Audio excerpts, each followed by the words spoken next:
فاطمہ کی امانت ہے اتنا یاد رکھو، یہ فاطمہ کی امانت ہے اتنا یاد رکھو، ہمیں حسین نئی نسل کے سپرد کرو۔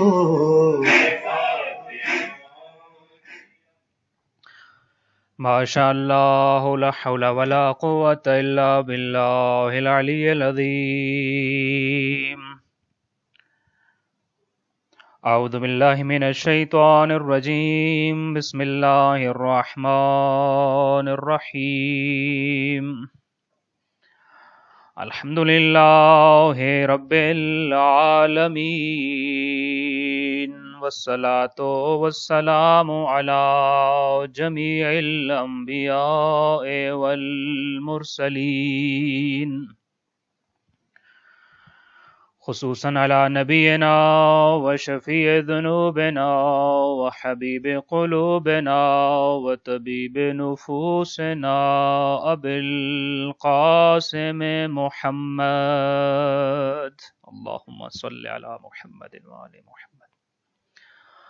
وعلى آلہ الطیبین الطاہرین المعصومین الذین اذهب اللہ عنہم الرجس وطہرہم تطہیرا، اللہم صل علی محمد وآل محمد، ورحمۃ اللہ علی احبابہم وشیعتہم ومحبیہم اجمعین،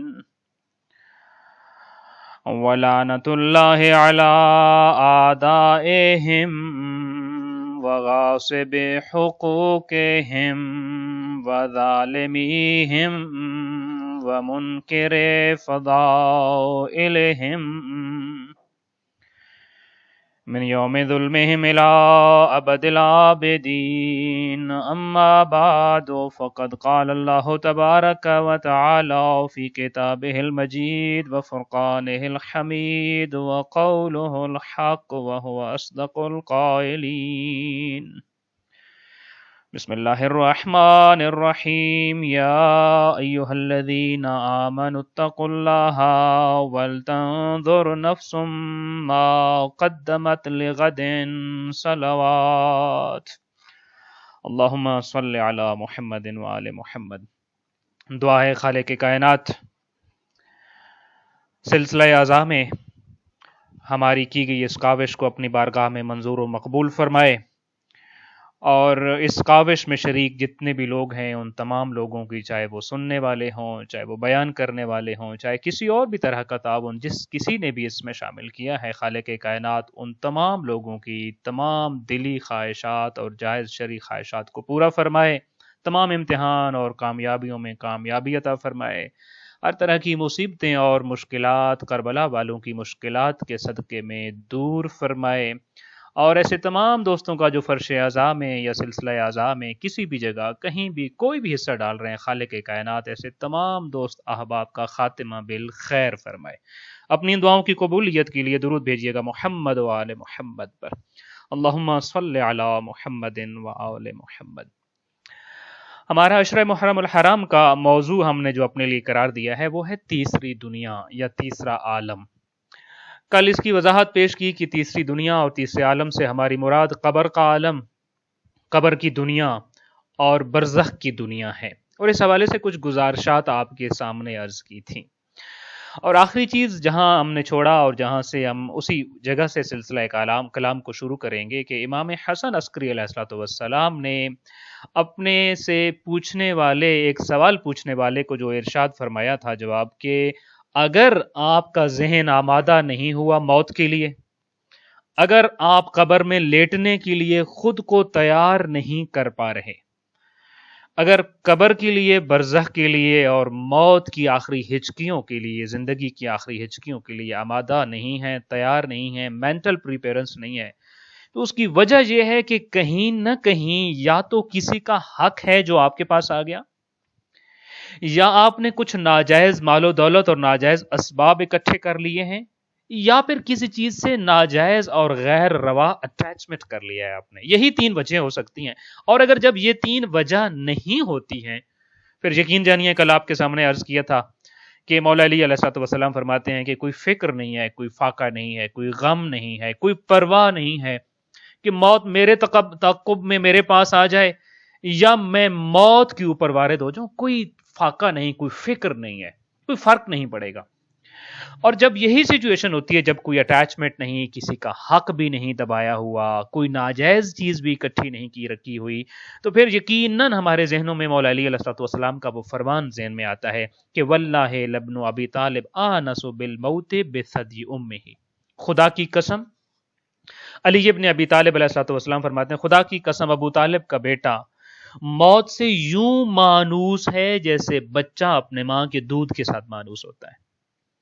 بچہ اپنی ماں کی گود اور سینے کے ساتھ مانوس ہوتا ہے. میں موت کے ساتھ یوں مانوس ہوں آپ فرماتے ہیں. اور کیوں نہ موت کے ساتھ، آپ خود دیکھیے نا 3 چیزیں تھیں، یا تو کسی کا حق دبایا ہوا، یا پھر کوئی ناجائز مال اکٹھا کر رکھا ہے، یا پھر کسی چیز کے ساتھ ناجائز اٹیچمنٹ ہے.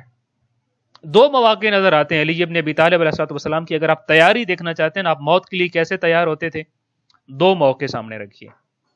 ایک وہ موقع کہ جب آپ بنت پیغمبر کو اپنی دلہن بنا کر اپنے گھر میں لانے کی تیاری کر رہے ہیں اور نبی کریم صلی اللہ علیہ وآلہ وسلم آپ سے پوچھتے ہیں کہ یا علی، جب آپ چاہ رہے ہیں کہ اب رخصتی ہو جائے نبی کی بیٹی کی، تو یہ بتائیے کہ آپ کے پاس کیا ہے؟ ظاہر ہے کچھ خرچ اخراجات آئیں گے.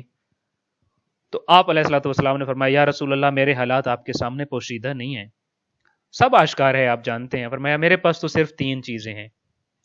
ایک ناکا ہے، ایک اونٹنی ہے کہ جس سے میں اپنی زندگی کے معمولات چلاتا ہوں، ایک تلوار ہے اور ایک ذرہ ہے جن سے میں راہ خدا میں جہاد کرتا ہوں. 2 چیزیں راہ خدا میں جہاد کرنے کے لیے، ایک چیز ہے مزدوری کرنے کے لیے تاکہ میرے گھر کا کچن چلتا رہے، میرے گھر کے معاش کے معاملات چلتے رہیں، اکانومی چلتی رہے میری. میرے پاس تو صرف یہی 3 چیزیں.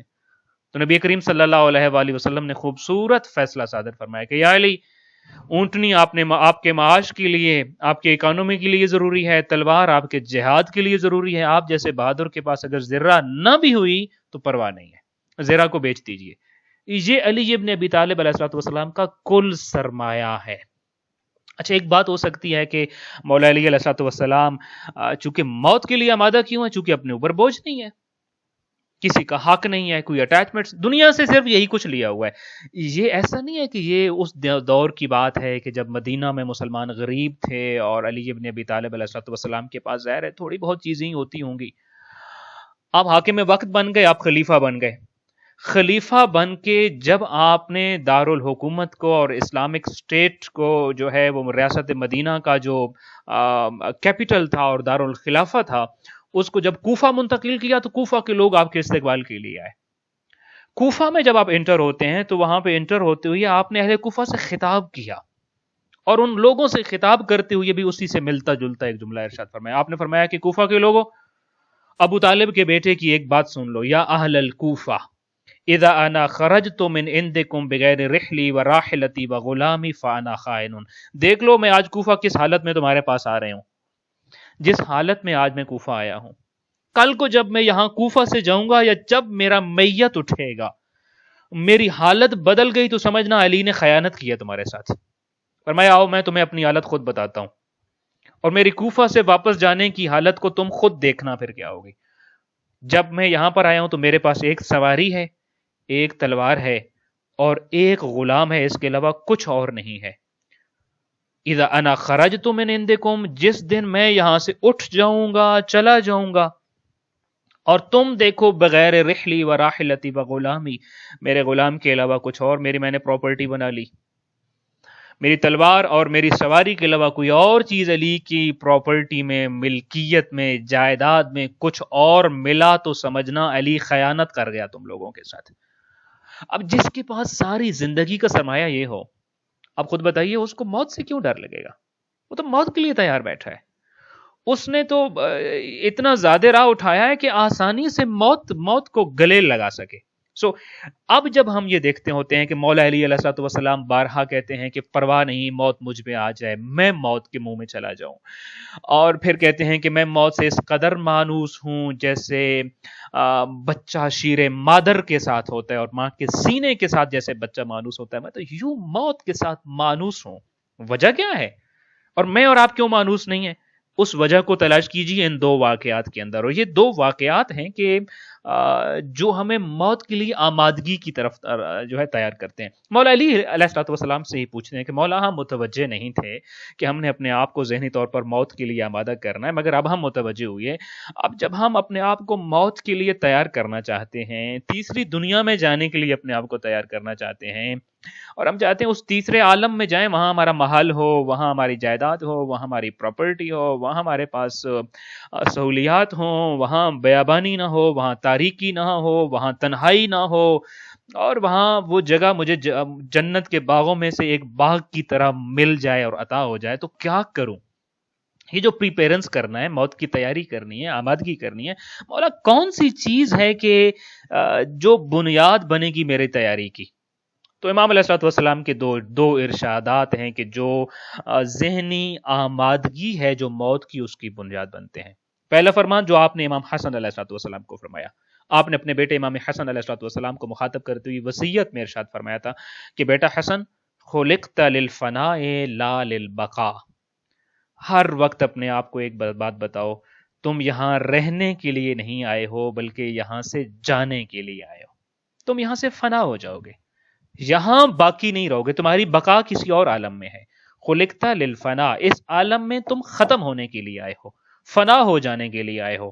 لا للبقا، اس عالم میں تم رہو گے نہیں، بقا کا عالم اگلا عالم ہے، اگلی دنیا ہے۔ سو یہ دوسری دنیا جس میں ہم رہ رہے ہیں، فرمایا یہ جب تم نے سمجھ لیا کہ تم جانے والے ہو، رکنے والے نہیں ہو۔ اب خود دیکھیں نا کہ جب انسان کسی بھی جگہ صرف رکتا ہے چند لمحوں کے لیے، تو وہ وہاں کبھی محل کھڑے نہیں کرتا، اور وہاں اس کا رہنے کا انداز ہی الگ ہوتا ہے جہاں چند ساعت کے لیے رکتا ہے۔ فرمایا یہ دوسرا عالم تو ایسے ہی ہے جیسے تمہارے سفر میں یہ تمہاری دوسری منزل ہے سفر کی، جہاں تم چند لحظوں کے لیے رکے اور پھر چلے گئے اپنی اگلی منزل کی طرف۔ بقا والی منزل اگلی منزل ہے۔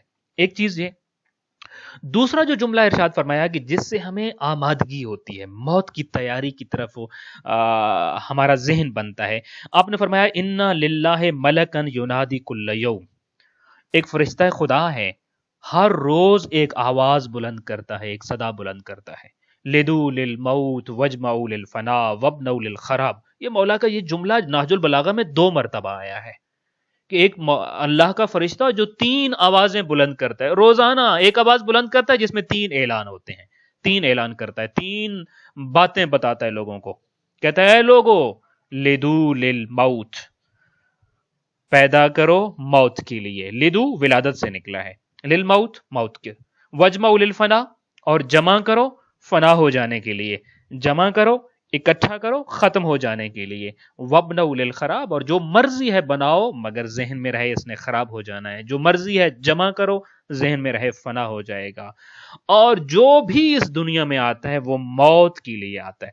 یہاں 2 باتیں، یہ پہلا جملہ لدو للموت، لدو ولادت سے نکلا، یعنی امام علیہ الصلوۃ والسلام فرماتے ہیں کسی بھی ذی روح کی زندگی کو اس کی موت کے ساتھ جوڑ کر دیکھا کرو، جیسے مولا نے یہ دونوں لفظ جوڑ کر پیش کیے ہیں، لدو ولادت، للموت موت، یعنی ولادت اور موت کو جوڑ کر پیش کیا، کوئی ان کے بیچ میں گیپ نہیں ہے، یعنی ولادت کا تصور موت کے بغیر ممکن ہی نہیں ہے۔ سو جب بھی کسی کی ولادت، کسی کی برتھ، کسی کا دنیا میں آنے کا تصور ہو، کسی کی زندگی کا تصور ہو، تو موت ساتھ اس کے چپکی ہوئی ہے، اس کے پیرالل میں اس کے ساتھ کھڑی ہے، ممکن نہیں ہے اس کے بغیر، موت کے بغیر آپ اس کا تصور کر سکیں۔ لہذا 2 باتیں جو یہاں بنیاد فراہم کریں گی، پہلی بات یہ کہ اپنے موت کی تیاری کرو، تذکرہ کرو، یاد دہانی کرو۔ یہاں پرابلم یہ ہوتا ہے کہ ہم اپنی موت کے تذکرے کو برا، آپ کہیں پہ دیکھیں نا، آپ اپنے فیملی میں بیٹھ کر اگر ذرا کبھی کھل کے بات کریے کہ جب میں مر جاؤں تو میرے سیل فون میں یہ چیزیں اور یہ ڈیٹا ہے اور یہ بڑا قیمتی ڈیٹا ہے، یہ میرے آفس کو پہنچا دیجیے گا، یہ میری فرم کو دے دیجیے گا، یہ میرے انسٹیٹیوشن جہاں میں جاب کرتا ہوں ان کو بہت ضروری چیزیں ہیں اور یہ ان تک پہنچا دینی ہے. جب میں مر جاؤں تو میرے مرنے کے بعد یہ کام کرنی ہے. اور آپ گھر میں جب آپ ڈائننگ ٹیبل پہ بیٹھے یہ بات کر رہے ہوں تو آپ دیکھیے آپ کے گھر والے آپ سے کیسے بیہیو کرتے ہیں.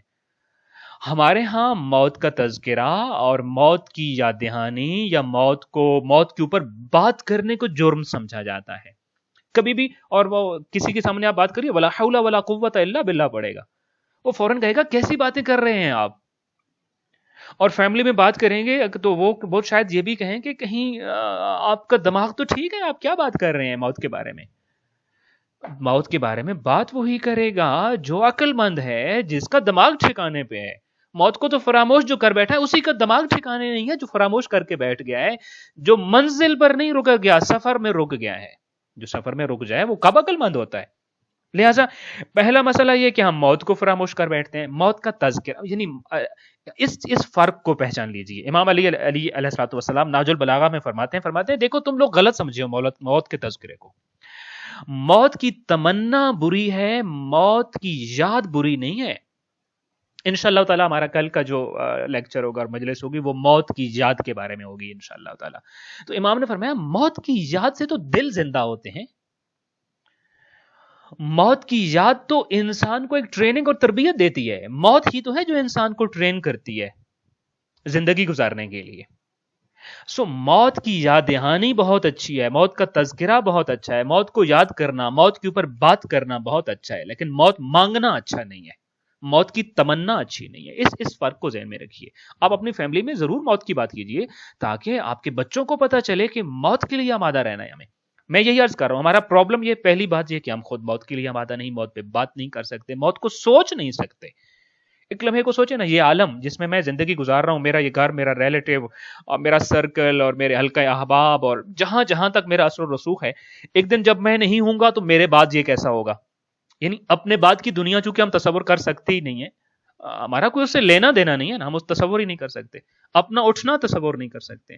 سو پہلی بات یہ کہ اپنی موت کا تصور، اپنا اٹھنا، اپنی بعد کی دنیا کا تصور اپنے آپ کو ہمیں سمجھنا ہے کہ ہمیں یہ کرنا ہوگا. اچھا پہلی بات یہ ہم یہ نہیں کر سکتے. اگر کوئی یہ کر بھی لے تو اس کے لیے ایک اور پرابلم اور دوسرا مسئلہ یہ ہوتا ہے کہ اپنی موت کا تصور تو کر رہا ہے لیکن اپنے سے جڑے لوگوں کی موت کا کبھی تصور کیا نہ خیال کیا. حالانکہ موت تو سب کو آنی ہے نا. امام علی ابن ابی طالب علیہ السلام نے کیا فرمایا؟ لیدو للموت، یعنی ہر آنے والی چیز کے جانے کے لیے خود کو تیار کرو. ہر آ جانے والی چیز چلی جائے گی، تیاری کرو. اچھا اب میں جہاں رہتا ہوں، مثلا میں اپنی ہی بات کروں کہ میرے ساتھ جتنی بھی آئی ہیں چیزیں میرے پاس، خاص طور پہ ظاہری چیزوں کو اگر میں دیکھوں تو کہ ان ساری چیزوں نے چلے جانا ہے.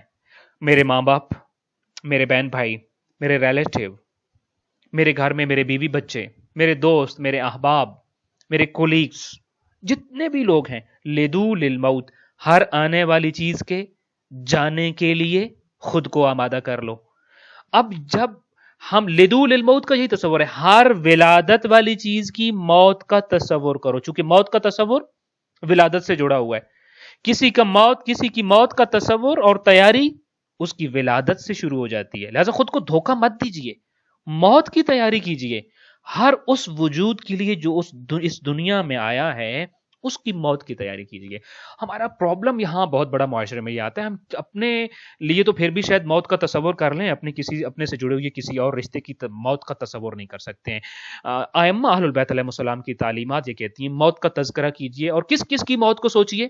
لیدو للموت، جس کی بھی ولادت ہوئی، جو بھی آیا اس کی موت کا تصور کیجیے. اب اگر جب آپ کبھی کبھی اپنے آپ کو آمادہ کریں گے، پریکٹس کرتے رہیں گے، ریہرسل کرتے رہیں گے کہ کیا پتہ اگلے لمحے میری زوجہ محترمہ میرے ساتھ نہ ہو اور مجھے یہ دنیا ان کے بغیر زندگی گزارنا پڑ رہی ہو، میرے بچے نہ ہوں، میرے بھائی نہ ہوں، میرے ماں باپ میرے پاس نہ ہو، اور کیا پتہ اگلے لمحے مجھے ایک فون کال ہے اور جس میں مجھے بتایا جائے کہ تمہارا فلاں ریلیٹیو، فلاں رشتہ اور فلاں تمہارا زندگی کا ایک قیمتی اثاثہ تم سے چھن گیا ہے اور وہ موت کے منہ میں چلا گیا ہے.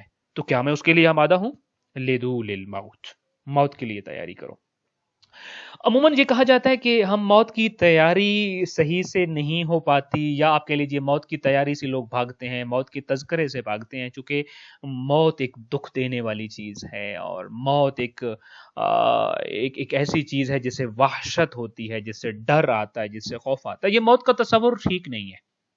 موت کا یہ تصور ہرگز درست نہیں ہے کہ موت جو ہے وہ انسان کو ڈرا دیتی ہے اور موت انسان کو خوف میں مبتلا کر دیتی ہے۔ نہیں، موت کی تیاری کرنے کا اسی لیے حکم ہے چونکہ موت تمہارے دکھوں کا علاج ہے۔ موت تو امتحان اور آزمائش کا خاتمہ ہے۔ موت تو ایک تحفہ پروردگار ہے۔ امام علی ابن ابی طالب علیہ الصلوۃ والسلام فرماتے ہیں کہ افضل تحفۃ المؤمن الموت۔ موت کو ایک تحفہ قرار دیا آپ نے، اور عام تحفہ نہیں کہا، بلکہ آپ فرماتے ہیں انسان کی زندگی میں جو سب سے بڑا تحفہ اللہ کی ذات نے انسان کو دیا ہے وہ موت کا تحفہ ہے۔ وہ موت کا تحفہ ہے۔ میں ایک مرتبہ ایک بزرگ خاتون ہیں اور بہت بوڑھی خاتون، she was in late 90s I can say, ان کی عیادت کے لیے میں گیا، اور وہاں پہ جب میں گیا میں نے دیکھا ان کے بیٹا ان کے پاس موجود تھا، اور کے کچھ دیگر ریلیٹیوز موجود تھے، اور she was not in her senses, complete senses میں نہ تھی وہ، اور کھانا پینا پچھلے کچھ مہینوں سے ان کے لیے پاسبل نہیں تھا صحیح کر کے، پھر اٹھنا ممکن نہیں تھا، خود سے اٹھ نہیں سکتی تھیں، اسی طریقے سے جو ہے وہ کوئی بھی ایکٹیویٹی زندگی کی وہ کرنے کے قابل نہیں تھیں، اور آپ کہہ لیجئے کہ اب وہ بیماری کے اس سٹیج پہ تھیں کہ جب انسان کو کسی بھی بیمار شخص کے اوپر موت نظر آ رہی ہوتی ہے۔ جب میں وہاں ان کے پاس بیٹھا تو میں سوچنے لگ پڑا کہ میرے پاس ایک پلاننگ ہے کہ میں یہاں سے ان خاتون کی تیمارداری کر کے اٹھوں گا، اور میں نے فلاں کام اس کے بعد جا کے کرنا ہے، فلاں ریلیٹیو سے ملنا ہے، فلاں شخص مریض ہے اس کی تیمارداری کرنی ہے، فلاں کوئی مذہبی کام ہے وہاں یہ کرنا ہے، میری پلاننگ ہے۔ یہاں سے اٹھنے کے بعد اگلی چیز میری فوراً سے تیار پڑی ہے۔ پھر میں رات کو جب سوؤں گا میرے پاس کل کی بھی پلاننگ ہے۔ ہم جتنے لوگ زندگی گزار رہے ہیں وہ ہماری زندگی اسی لیے مصروف ہوتی ہے کہ ہم ہر اگلا لمحہ ہم نے پلان کیا ہوا ہوتا ہے، ہمارا آنے والا کل بزی ہوتا ہے، ہمارے پاس ایک بزی اسکیجول ہوتا ہے۔ میں سوچنے لگ پڑا کہ یہ بزرگ خاتون پچھلے چند مہینوں سے اس حالت میں ہیں، کیا ان کے لیے بھی کل کا کوئی تصور ہے؟ ظاہر ہے وہ جتنا اس وقت ہوش میں ہیں، جتنا سوچ سمجھ سکتی ہیں، کیا وہ بھی اگلے کسی لمحے کے لیے پلان کر رہی ہیں کہ ابھی میں اس حالت میں ہوں اور اگلے 2 گھنٹے کے بعد میں نے یہ کام کرنا ہے یا یہ ہونا ہے، یا ابھی رات آئے گی تو رات کے بعد کل صبح آئے گی اور میں نے یہ کرنا ہے؟ She has no planning at all. کوئی پلاننگ نہیں ہے۔ وہ زندگی، اچھا تو ان کی زندگی میں کوئی پلاننگ نہیں، کوئی کام نہیں، کوئی منصوبہ نہیں، تو کیا ہے؟ مجھے اندازہ ہوا کہ وہ صرف اور صرف موت کا انتظار ہے۔ ان سے اگر پوچھے کوئی آپ کیوں جی رہی ہیں، اور اگر وہ جواب دے پاتی، اور ایسا کوئی بھی شخص جواب دے پائے، تو وہ یہ جواب دے گا کہ میں اس لیے جی رہا ہوں یا جی رہی ہوں چونکہ میری موت نہیں آ رہی ہے، میرا اور کوئی کام نہیں، نہ میں کام کر سکتی ہوں، نہ سوچ سکتی ہوں، نہ سمجھ سکتی ہوں، نہ ہی کچھ اور ہو سکتا ہے میرے سے۔ میرے زندہ رہنے کی ایک ہی وجہ ہے کہ مجھے ابھی تک موت نہیں آ رہی ہے، اس موت ہی کا انتظار ہے کہ وہ آئے گی، اور اب تو کام تو ویسے بھی کوئی نہیں ہے، اور اس موت کے بعد میری اس دکھوں بھری زندگی کا، اس امتحان کا، اس آزمائش کا خاتمہ ہو جائے گا۔ میرے دکھوں کا علاج ہے میری موت۔ اب اس طرح کی کسی شخص کے پاس کھڑے ہوئیے، پھر خود کے بارے میں سوچئے کہ اگر میری یہ حالت ہو، میں اپنی زندگی کے آخری دنوں اور آخری مہینوں میں اس حالت میں ہوں، ابھی تو میرے پاس زندگی میں کرنے کو بہت کچھ ہے۔ جب میرے پاس کرنے کو کچھ نہ ہو، میرا پلان کرنے کو کچھ نہ ہو، میرے پاس سوچنے کو کچھ نہ ہو، اور مجھے اگلے کئی ہفتے، کئی دن، کئی مہینے جینا پڑ جائے، نہ کھا سکتا ہوں، نہ اٹھ سکتا ہوں، نہ بیٹھ سکتا ہوں، نہ پی سکتا ہوں، نہ صحیح بول سکتا ہوں، پھر زندہ کیوں ہوں؟ چونکہ موت نہیں آ رہی۔ اس لمحے آپ کو اندازہ ہوگا کہ موت واقعتاً تحفہ ہے۔ موت تحفہ ہے، موت خوشی ہے، سکون ہے، موت میں سکون، اور موت میں قید سے رہائی ہے۔ اس بات کو اگر ہم سمجھ، امام محمد باقر علیہ السلام کا ایک بہت خوبصورت فرمان، آپ نے فرمایا موت کی 2 قسمیں ہیں، الناس و رجلان، یعنی موت کے حوالے سے there are 2 groups of the people، لوگوں کے 2 گروپ ہو جاتے ہیں موت کے حوالے سے۔ پہلا گروپ یا پہلے لوگ یا پہلا گروہ کون سا ہے؟ مستریح بالموت، ایک گروہ وہ ہے کہ جو موت کے بعد راحت پا جاتے ہیں، سکون میں چلے جاتے ہیں، دکھوں سے مصیبتوں سے رہائی پا جاتے ہیں. مستریحم بالموت، کچھ وہ لوگ ہیں کہ موت ان کے لیے راحت لے کر آتی ہے، موت ان کے لیے سکون لے کر آتی ہے، موت ان کے لیے خوشی لے کر آتی ہے، موت ان کے لیے رہائی لے کر آتی ہے. سو الناس رجلان، دو قسمیں لوگوں کی. پہلی وہ لوگ قسم لوگوں کی کہ موت جن کے لیے سکون ہے، جن کے لیے راحت ہے، جن کے لیے خوشی ہے. اور پھر فرمایا وہ مستراح بہی من ہو. دوسرا وہ گروہ وہ ہے کہ جس کے مرنے کے بعد باقی لوگوں کو راحت اور سکون مل جاتا ہے. کیا خوبصورت فرمان ہے یہ. موت نے لوگوں کو دو گروہوں میں تقسیم کر دیا. کچھ وہ لوگ ہیں جو مرنے کے بعد سکون پا جائیں گے، خود سکون میں چلے جائیں گے، اور کچھ وہ ہیں جن کے مرنے کے بعد پچھلی دنیا، ان کے پچھلے لوگ، باقی لوگوں کو سکون اور راحت مل جائے گا، ان کے شر سے بچ جائیں گے. امام محمد باقر علیہ الصلوۃ والسلام یہاں کیا فرما رہے ہیں؟ یہی چیز. موت کیا ہے؟ مستریح بالموت. موت کے ذریعے تو راحت پائی جاتی ہے، موت کے ذریعے تو سکون ملتا ہے، موت تو ذریعہ خوشی ہے، موت تو وجہ اطمینان ہے. حضرت ابراہیم علیہ الصلوۃ والسلام کے بارے میں ہم یہ پڑھتے ہیں کہ بات جو کہ یہ عرض کر رہا ہوں کہ موت مسلماً راحت ہے اور سکون ہے. البتہ یہ چیز ڈیسائیڈ کرنا باقی ہے کہ کس کے لیے سکون ہے اور کس کے لیے راحت ہے. کبھی موت کے منہ میں جانے والا اور موت کی آغوش میں جانے والا سکون میں چلا جاتا ہے، کبھی وہ جو موت کی آغوش میں گیا ہے اس کو تو سکون نہیں، اس کے لیے تو اب جانے کون سا جہان تیار ہوتا ہے. البتہ پیچھے رہ جانے والے سکون پائے جاتے ہیں. سو موت یا صاحب موت کو راحت دیتی ہے یا دوسروں کو راحت اور سکون دیتی ہے، لیکن سکون دیتی ضرور ہے. جناب ابراہیم علیہ الصلوۃ والسلام کے پاس فرشتہ موت آیا اور ابراہیم علیہ الصلوۃ والسلام نے پوچھا کہ کون ہو، کیوں آئے ہو؟ تو کہنے لگا اللہ کی طرف سے آیا ہوں، اور آیا اس لیے ہوں کہ اقبض روحک، کہ آپ کا روح قبض کروں، اور آپ کے موت کا لمحہ آن پہنچا ہے تو آپ کی روح قبض کرنے کے لیے آیا ہوں. جناب ابراہیم تڑپ کر بولے، کہنے لگے میں تو اس کا خلیل ہوں، بھلا کوئی دوست بھی اپنی دوست کی موت کو پسند کرتا ہے؟ کیسے اس کی طرف سے آئے ہو جس کا میں دوست ہوں، اور اس نے تمہیں یہ کہہ کر بھیجا ہے کہ میری روح قبض کر کے آؤ، یعنی مجھے موت واقع ہو جائے. تو کبھی کوئی دوست بھی دوست کی موت کو پسند کرتا ہے؟ روایت کہتی ہے کہ فرشتہ اجل اور فرشتہ موت جناب اسرائیل واپس چلے گئے اور خالق کائنات کو بتایا. ابراہیم یہ سوال کر رہے ہیں. خالق کائنات نے کہا جاؤ میرے خلیل سے کہو ارأیت خلیلا یکرہ لقاء خلیلہ، کبھی دوست بھی بھلا دوست کی ملاقات سے انکار کرتا ہے؟ میں تجھے ملاقات کے لیے بلاتا ہوں تو سوال کر رہا ہے آگے سے. موت تو ملاقات کا ذریعہ ہے، موت تو سکون ہے، تسلی ہے، اطمینان ہے. یہ تو ملاقات ہے اپنے دوست کے ساتھ. بقول شہید استاد سبت جعفر، میں چلا ہوں علی سے ملاقات کو، جس کی تھی آرزو وہ گھڑی آ گئی. جو موت کو سمجھا ہے وہ آرزو بھی کرتا ہے اس گھڑی کی، اور اس کو یہ بھی پتا ہوتا ہے میں ملاقات کے لیے جا رہا ہوں، میں ملاقات کے لیے جا رہا ہوں.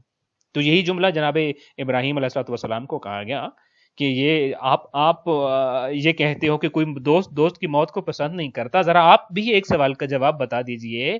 ارأیت خلیلا یکرہ لقاء خلیلہ، کوئی دوست تم نے بھی دیکھا ہے دوست کی ملاقات سے انکاری ہو؟ ایک دوست تجھے اپنی ملاقات کے لیے اپنے پاس بلا رہا ہے، جس کا تو دوست ہے تجھے اپنے پاس بلا رہا ہے، آجا ملاقات کے لیے. یا ایتھا النفس المطمئنہ ارجعی الی ربک راضیۃ مرضیہ، آجا رضائیں حاصل کر لے، رضائیں حاصل کر لے.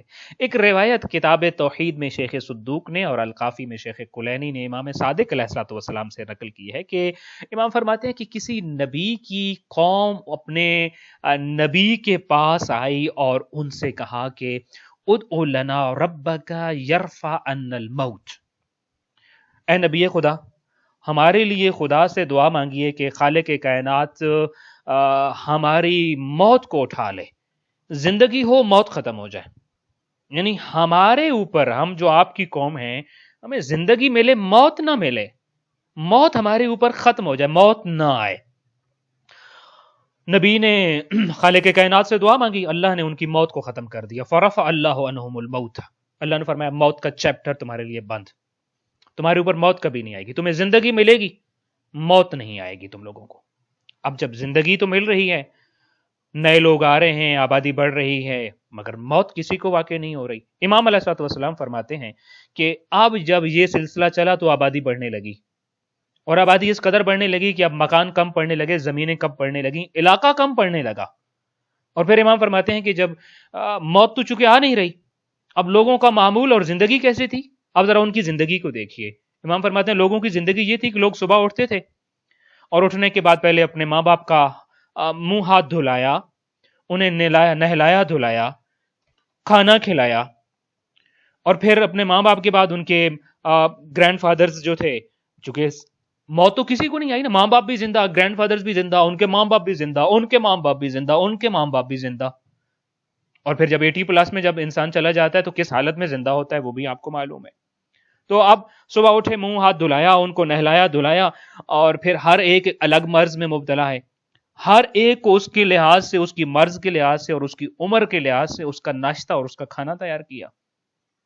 کھانا کھلانے کے بعد پھر ان کو جو جو تکلیف، جو جو درد ہے، ان کی تکالیف کے حساب سے ان کے طبیب اور ان کے ڈاکٹر کو بلایا، اور پھر ان کے ڈاکٹر کے بعد ان کو میڈیسن دی، اور ابھی یہ ایکٹیویٹی چل ہی رہی ہوتی، چونکہ ماں باپ کے بعد ان کے ماں باپ، پھر ان کے ماں باپ، اور پھر صبح کا کھانا کھلایا ہی تھا کہ پھر دن ہو جاتا ہے، دن کے کھانے کا وقت ہو جاتا ہے، پھر دن کے کھانے میں اب یہی مصروفیات۔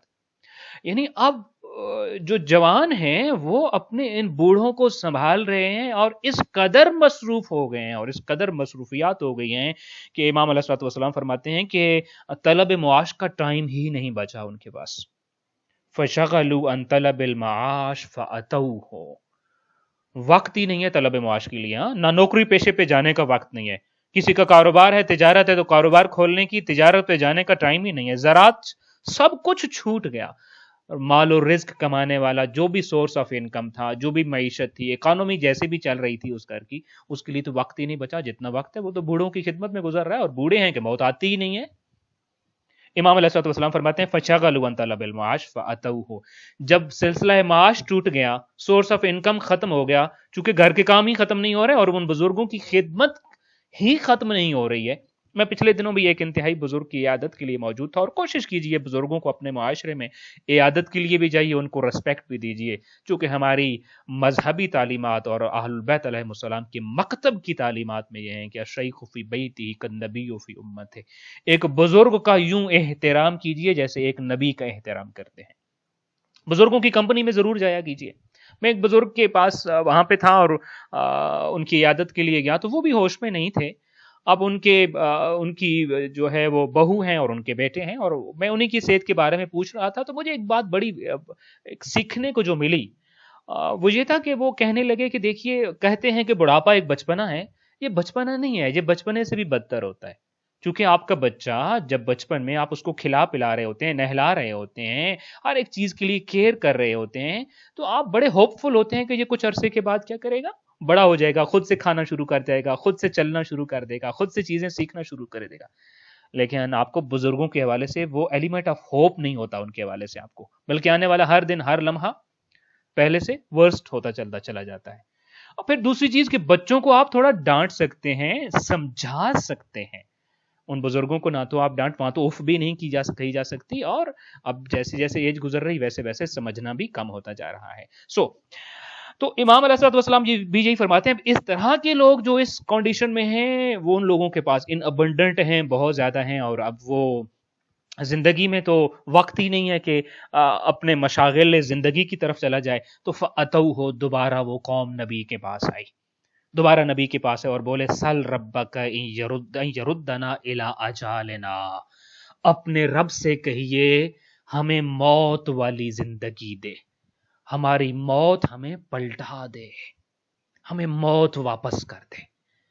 ہم سمجھ گئے ہیں موت ضروری ہے زندگی کے لیے، سو موت تو سکون ہے، موت تو خوشی ہے، مستریح بالموت، ہم اگر موت سے خوشی نہیں لے رہے اور ہمارے لیے موت ڈراؤنی ہے، اور ہم تو اس کی ایک ہی وجہ ہے کہ ہم موت کو فراموش کر بیٹھے ہیں، ہم موت کو فراموش کر بیٹھے، وگرنہ موت کوئی ڈراؤنی چیز نہیں ہے، موت کوئی ڈراؤنا خواب نہیں ہے، موت راحت دیتی ہے، سکون دیتی ہے. موت کی طلب میں لوگ جاتے ہیں.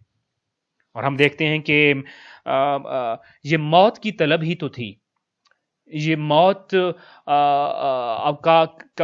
کا ڈر نہیں تھا، اور موت سے کوئی خوف نہیں تھا، اور موت سے بے پرواہ ہونا ہی تو تھا کہ جس کی خاطر امام حسین علیہ السلام نے اپنے وطن کو چھوڑ دیا. ہر کسی کو وطن بڑا پیارا ہوتا ہے. مولا حسین علیہ السلام کو بھی مدینہ بہت پیارا تھا. اور کیوں نہ پیارا ہوتا، نانا کی قبر بھی مدینہ میں، ماں زہرا کی قبر بھی مدینہ میں. اور روایات میں ملتا ہے کہ جو آپ نے اپنی زندگی کی آخری 2 راتیں مدینہ میں گزاری ہیں نا، پوری راتیں جاگ کر گزاری ہیں، کبھی نانا کے مزار پر، کبھی ماں کی قبر پر. مگر یہ مدینہ بھی امت نے چھڑوا دیا مولا سے. تیاری شروع کی امام حسین علیہ السلام نے مدینہ سے جانے کی. جب آپ نے تیاری شروع کی نا تو حضرت ام ہانی قریب آئیں اور پوچھا، حسین بیٹا میں نے سنا ہے آپ سفر پہ جا رہے ہیں. میں جی پھوپھی اماں میں سفر پہ جا رہا ہوں، مدینہ چھوڑ رہا ہوں. تو آپ نے فرمایا کہ کیا یہ ہو سکتا ہے کہ آپ اپنے سفر کو کچھ دن کے لیے ملتوی کر دو؟ میں کیوں پھوپھی اماں، کیوں سفر ملتوی کروانا چاہتی ہیں؟ تو جناب ام ہانی فرمانے لگیں کہ میں ایک عجیب و غریب دستور دیکھا ہے میں نے اپنی زندگی میں. جب بھی آل محمد پر کوئی مصیبت آتی ہے تو میں نے قوم جنات کی عورتوں کے گریہ کی صدائیں سنی ہیں، ان کے رونے کی آوازیں سنی ہیں. جب بھی آل محمد پر کوئی مصیبت آتی ہے تو میں نے جنات کی عورتوں کے نوحے سنے ہیں. ہمیشہ یہ ہوتا آ رہا ہے حسین بیٹا، یہ آوازیں میں نے تیرے نانا کے جنازہ اٹھنے کے وقت بھی سنی تھی. حسین بیٹا یہ آوازیں، یہ نوحہ، یہ گریہ میں نے تیری ماں زہرا کے جنازہ کے موقع پر بھی سنی تھی. تیرے بابا کا جنازہ اٹھا، تیرے بھائی کا جنازہ اٹھا، جنات کی عورتوں نے گریہ کیا، میں نے وہ آوازیں سنی. حسین بیٹا میں آج پھر ان کے گریہ کی آوازیں سن رہی ہوں. کہیں آل محمد کے گھرانے پر کوئی مصیبت تو نہیں آنے والی. حسین بیٹا میں درخواست کرتی ہوں چند دن اور رک جاؤ. یہ گریہ، یہ جنات کی قوم کی عورتوں کا گریہ، ان کا نوحہ و ماتم خیر کی علامت نہیں ہے. آپ فرمانے لگے پھوپھی اماں یہ سفر ناگزیر ہے، یہ سفر تقدیر الہی ہے، یہ ضرور ہو کر رہے گا. پھوپھی چلی گئیں.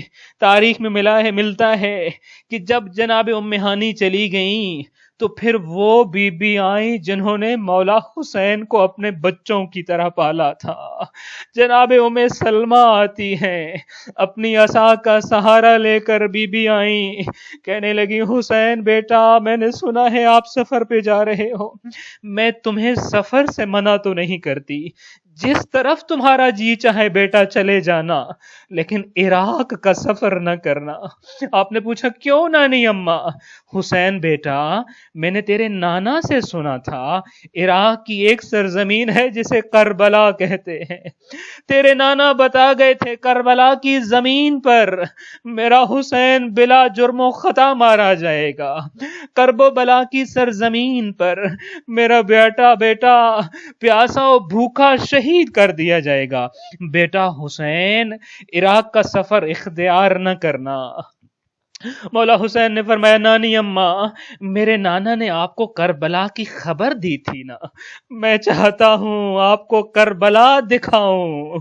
آپ نے اپنے ہاتھ کو اٹھایا، اپنے ہاتھ کی ہتھیلی پر یا انگلیوں کے درمیان اعجاز امامت سے سرزمین کربلا سامنے آ گئی. کربلا کی سرزمین کے ایک ایک مقام کا تعارف کرانا شروع کیا. کہنے لگے نانی اماں یہ جو جگہ اور مقام ابھی آپ دیکھ رہی ہیں نا، یہ میرے علی اکبر کا مقتل ہے. وہ مقام آپ دیکھ رہی ہیں، یہاں علی اصغر کے گلے پر تیر لگے گا. نانی اماں آپ جو مقام آپ کو دکھا رہا ہوں نا، اسی مقام پر قاسم گھوڑے سے اتریں گے. نانی اماں وہ سامنے جو بہتا پانی ہے یہ نہر فرات کا کنارہ ہے، یہیں میرے عباس کے بازو کٹیں گے. نانی اماں یہ کربلا کی اٹھی ہوئی زمین کے عین وسط اور عین درمیان میں وہ جو نیچے مقام نظر آ رہا ہے، یہ وہ مقام ہے جہاں میں ذوالجناح سے زمین پر اتروں گا. پورا مقتل دکھایا کربلا کا، اور مقتل دکھانے کے بعد پھر کربلا کی خاک لی مٹھی بھر کر، کہا نانی اماں جس شیشی میں میرے نانا کی وہ دی ہوئی خاک ہے نا، اس شیشی کو لائیے، اس خاک کربلا کو اس خاک میں ملا دیجئے، اس خاک میں ملا دیجئے۔ اور نانی میری یہ بات یاد رکھنا، نانی اماں جب تک یہ خاک خاک رہے سمجھنا آپ کا حسین زندہ ہے، جس دن یہ خاک تازہ خون میں بدل جائے، جس دن اس شیشی میں خاک نہیں خون نظر آئے، تو سمجھنا حسین مارے گئے۔ عزادارو یہ 28 رجب کا دن تھا، 28 رجب کو خاک دے کر مدینہ چھوڑ گئے حسین ابن علی۔ 9 محرم تک ہر نماز کے بعد بی بی ام سلمہ کی عادت تھی، آپ نماز پڑھنے کے بعد اپنے حجرے میں آتی اور جا کر خاک کربلا کی شیشی دیکھتی، خاک خاک ہوتی تھی، بی بی دیکھ کر مطمئن ہو جاتی تھی کہ میرا حسین زندہ ہے۔ 10 محرم کا دن تھا، بی بی نے ظہر کی نماز پڑھی، ظہر کی نماز کے بعد آرام کی خاطر لیٹ گئی، آنکھ لگ گئی، عالم خواب کو رسول اللہ کو دیکھا۔ کیا دیکھتی ہیں؟ نبیوں کے سردار کے سر سے امامہ اترا ہوا ہے، خاتم المرسلین کے زلفوں میں خاک ہے، ریش مبارک خاک آلودہ ہے، رسول خدا ہزاروں قطار گریہ کر رہے ہیں۔ جناب ام سلمہ نے پوچھا یا رسول اللہ آپ کی یہ کیفیت کیوں ہو گئی، یہ سر اور ریش میں خاک کیسی؟ فرمایا ام سلمہ جاگو، میرا حسین کربلا میں مارا گیا، میں کربلا سے آ رہا ہوں۔ عزادارو خواب سے بیدار ہوئی بی بی، سیدھا حجرے میں گئی، شیشی کو اٹھایا، خاک نہ تھی تازہ خون تھا۔ بی بی نے رونا شروع کر دیا، مرثیہ بلند کیا، واہ حسینہ واہ محمدہ، الا لعنت اللہ علی قوم الظالمین وسیعلم الذین ای منقلب ینقلبون۔ یا محمود بحق محمد، یا اعلی بحق علی، یا فاطر السماوات بحق فاطمہ، یا محسن بحق الحسن، یا قدیم الاحسان بحق الحسین علیہ السلام۔ پروردگارا تجھے محمد و آل محمد کی عظمت کا واسطہ، ان کے مقام کا واسطہ، ان کے اوپر آنے والی مصیبتوں کا واسطہ، ذکر حسین میں آنے والے، ذکر حسین اور فرش عزا میں بچھانے والے سب لوگوں کی توفیقات خیر میں اضافہ فرما۔ پروردگارا ہم سب لوگوں کی توفیقات خیر میں اضافہ فرما۔ پروردگارا بحق محمد و آل محمد فرش عزا میں کسی طرح بھی شرکت کرنے والے کی تمام آرزویں، تمام جائز شرعی حاجات کو پورا فرما۔ پروردگار بحق محمد و آل محمد اس فرش عزا پہ جتنے لوگوں کی آنکھ بھی نم ہوئی ہے، کربلا والوں کی مصیبتوں کا واسطہ، ان کے امتحانوں کا واسطہ، ان کی مصیبتیں اور ان کے امتحان ان کے لیے آسان اور سہل فرما۔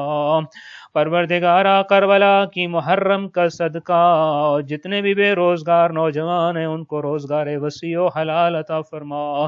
پروردگارا تجھے تیری عزت و جلالت کا واسطہ ہے، جتنے بھی مومنین دنیا کے جس کونے بھی مریض ہیں، میرے اللہ تمام مریضوں کو صحت یابی عطا فرما، مریض کی راتوں کو شفا یاب سحر عطا فرما۔ پروردگارا بحق محمد و آل محمد جہاں جہاں پر بھی مومنین کرام ابر رحمت کی امید میں، پروردگارا رحمت کی بارش نازل فرما، مومنین کو شر حاسدین سے محفوظ فرما، شر انسان اور شر شیطان سے محفوظ فرما۔ پروردگارا واجبات پہ عمل کرنے، محرمات سے بچنے کی توفیق عطا فرما۔ پروردگارا بحق محمد و آل محمد تمام واجبات دینی پہ عمل پیرا رہنے کی توفیق عطا فرما۔ پروردگارا بحق محمد و آل محمد تقوی الہی اختیار کرنے کی توفیق عطا فرما، رزق حلال کو راہ حسین میں لگانے کی توفیق عطا فرما۔ میرے اللہ ہماری تمام مشکلات کو کربلا والوں کی مشکلات کے صدقے آسان فرما۔ میرے اللہ ائمہ اہل بیت علیہم کو جو رزق تو نے عطا فرمایا ہے انہی کے صدقے میں اس رزق کی نیاز ہمیں عطا فرما۔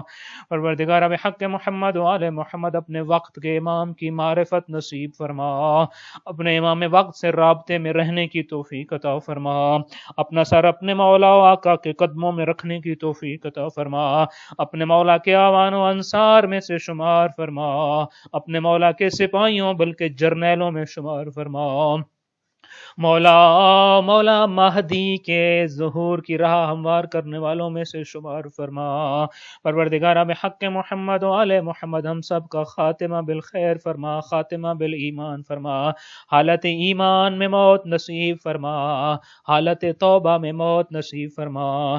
میرے اللہ اس دنیا میں بارہا زیارت قبر حسین عطا فرما، آخرت میں شفاعت مادر حسین فرما، بحق زہرا و امہا و ابیہا و بعلہا و بنیہا و سر المستودع فیہا برحمتک یا ارحم الراحمین۔